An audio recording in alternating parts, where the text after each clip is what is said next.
আলহামদুলিল্লাহ, আমরা আজকে মনোনয়নপত্র জমা দেওয়ার মাধ্যমে আমাদের নির্বাচনের দ্বিতীয় ধাপ শুরু হলো বলে আমরা মনে করি। আমরা মনে করছি এই নির্বাচনের মাধ্যমে বাংলাদেশে একটি গণতান্ত্রিক যাত্রায় আরো এক ধাপ এগিয়ে যাবে, দেশে সুশাসন প্রতিষ্ঠিত হবে। তবে নির্বাচনের যে পরিবেশ, এই পরিবেশ এখন পর্যন্ত আলহামদুলিল্লাহ ভালো আছে।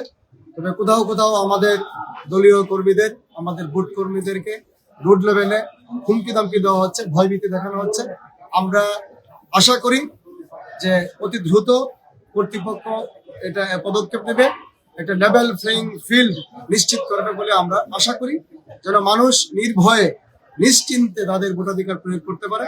একটা উৎসব মুখর পরিবেশে নির্বাচনটা অনুষ্ঠিত হয়, গণতন্ত্রের চর্চাটা বাংলাদেশে আবার ফিরে আসে, আমরা এটা প্রত্যাশা করি। নিরপেক্ষতা নিয়ে কোনো ইয়ে আছে কিনা? নিরপেক্ষতা নিয়ে কোনো এই আশঙ্কা বা কোনো কিছু? নিরপেক্ষতা নিয়ে আমরা এখন পর্যন্ত আমাদের কোনো কমপ্লেন নেই।